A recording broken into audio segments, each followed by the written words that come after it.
up, everybody? It's your boy over here, Mortal Killer. So yeah, guys, and this part 4, right? I think part 4. This is some 3 more of them scary animated horror stories thingy. All right, so it's gonna be 10, 11, and 12. All right, and you know I did the link. There's gonna be the link to part 3 in the description down below. I hope it is there. Like I said, every single video. And there's nothing to say, but let's start this video and let's see what it's called and let's see what messed up shit is in there. Let's see. Late night delivery. Pizza again, right? It's gotta be pizza. I'll never forget this night. The pizza place I worked at was about to close, and I was getting ready to go home when the phone rang. I was working the counter alone that night, so I was taking calls. I picked up the phone. There was complete silence, so I hung up. About a minute later, the phone rings again, so I pick up again. Still silence. I was about to hang up again when I heard the very weak and cold voice of an old woman on the other end. She said she wanted a regular pie delivered.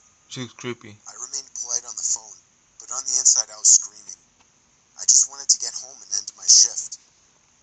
I called out to my boss that somebody is requesting a delivery. He told me I had to go. Right. I was upset at first, but I realized it's another tip, and the old ones usually tip the most, so I decided it was okay. I took down the address and told her I'd be there soon, but she had already hung up. I thought that was rude, but I ignored it and yelled to the chef that I needed one regular. Me.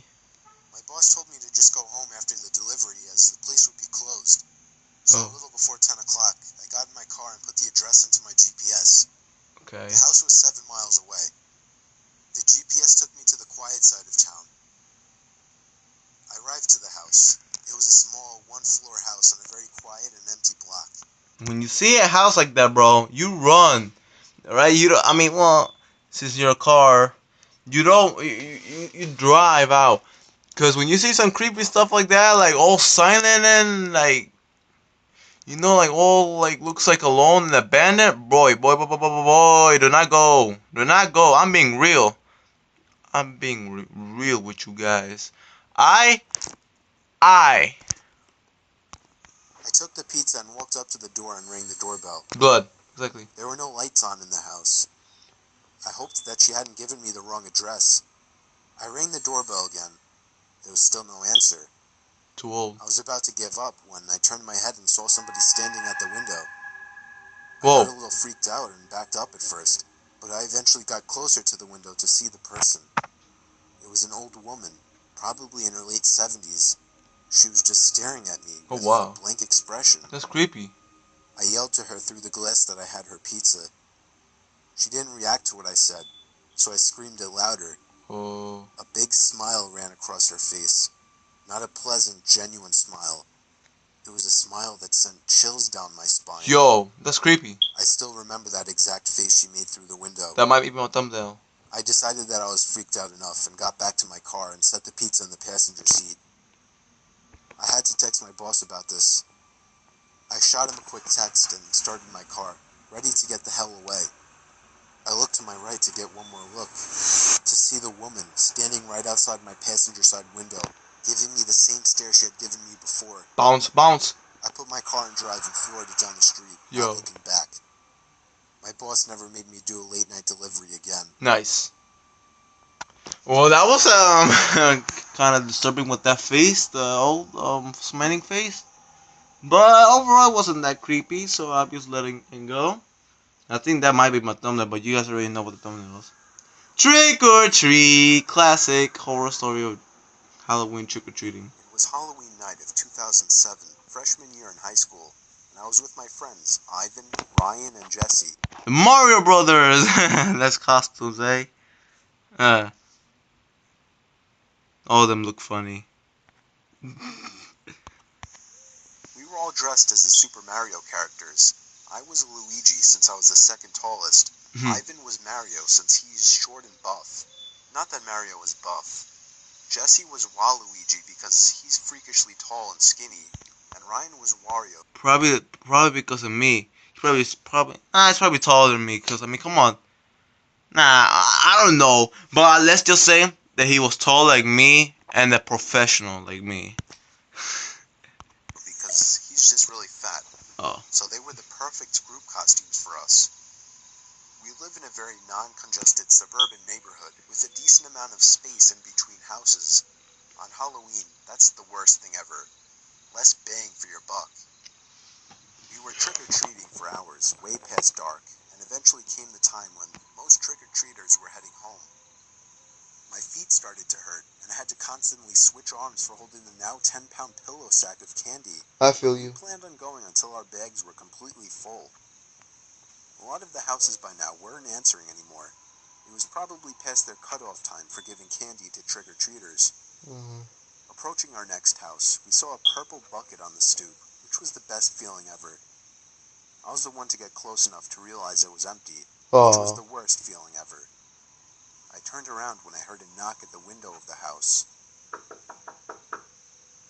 We all looked at the window. No. We No. didn't see anyone, but Stay we outside. heard someone call out, "Wait." The door opened, and an older man, late 40s, already balding, stepped outside. He told us to come inside so he can get us some more candy. I said we could just wait out here. No. He responded saying something along the lines of, "Nonsense, come on in, we'll get you your candy." No. Ivan stepped in and said, "It's alright. Come on, Dan, let's go." I told the guy to take care and apologized. He just stood there watching as we walked off, not saying anything. I just told you what to know. I felt bad, but at the same time, that guy seemed like a creeper, and I figured I just dodged a bullet not going in there. If the story ended there, it wouldn't be scary, so of course, it didn't end there. We skipped a few of the guy's neighboring houses just to get further away, and continued on with our business. We were walking down close to the nature Is that the reserve, Mothman? so there weren't many houses around us. At this point, we were now walking back closer to Jesse's house. I noticed Ryan had stopped walking, and I turned around to see what's up. He said he heard someone moving from behind the trees in the preserve. Now, this was before everyone's phones had flashlights, so we couldn't just go searching in the woods for someone. Besides, we were just telling Ryan that it must have been a raccoon or something. You may think this is a bit of a cliche, but when things like this happen in real life, you always assume the more logical possibility. It's just natural. Why would we assume we were being followed? I had to put my arm around Ryan's shoulder and nudge him forward. A little ways down the street, me and Ivan picked up on the sound as well.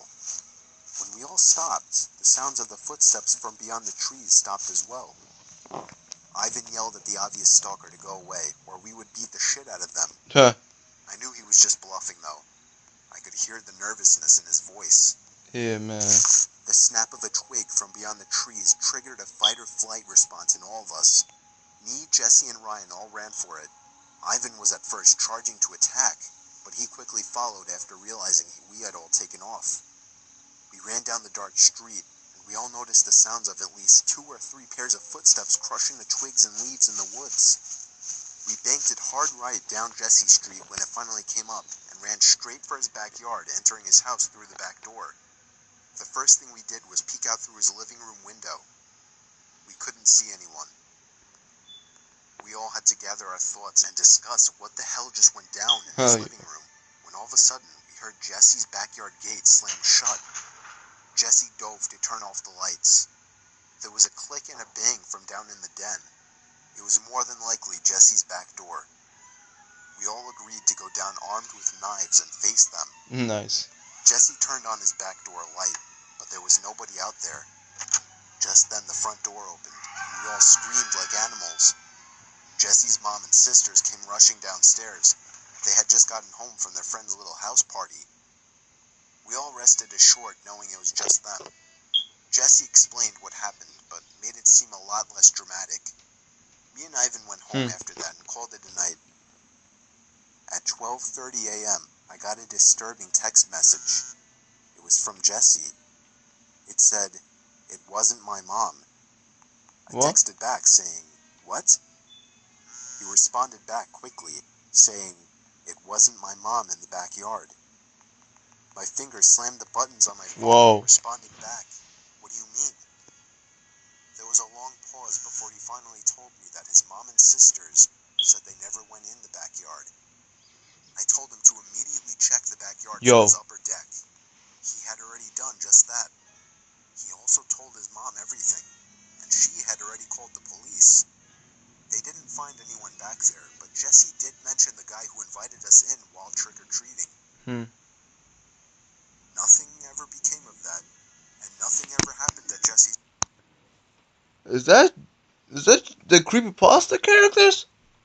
Jeff the Killer, Slender Man, what's it called? Fucking, I know that's the Rake, and what's that called? Ben Drowned. Huh. Because Halloween, of course. House again after that one Halloween night. Huh.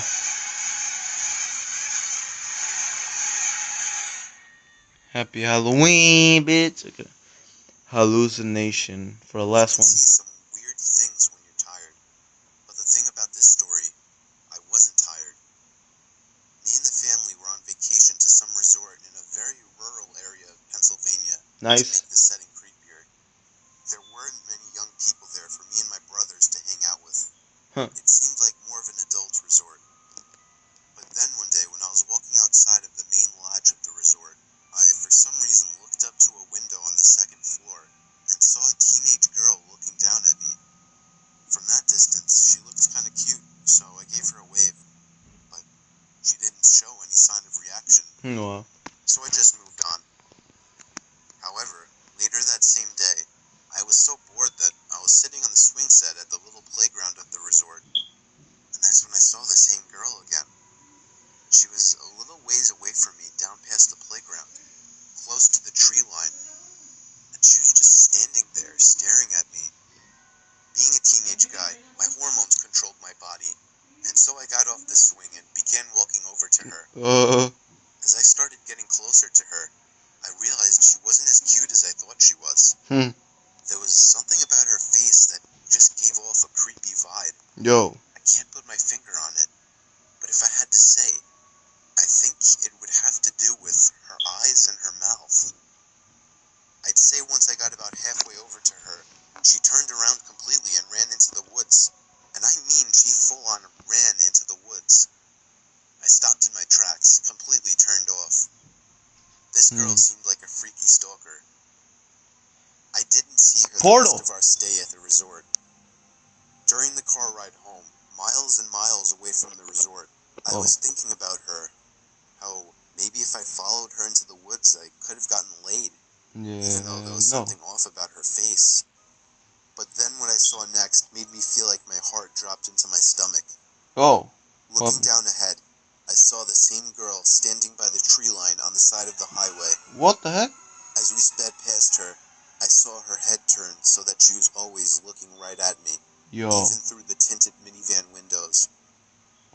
I asked my parents if they saw her, and they just responded, "Saw who?" Soon afterwards, I accepted that it was all in my head, and that the girl was never even there. Well, that is the end, and Daryl's Pawn has to wait for next time, which is the final part. There's only two of them, 13 and 14.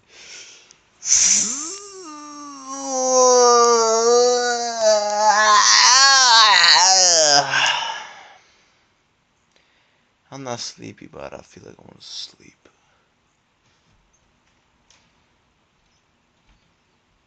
So, thank you guys for watching. And, of course, leave a like, comments, share, and last but not least, subscribe. And with all that said, till next time, to the next video. Until then, take care.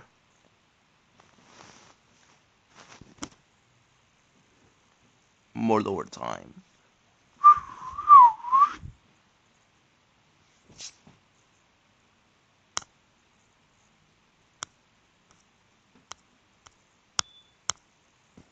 Okay, that was failed.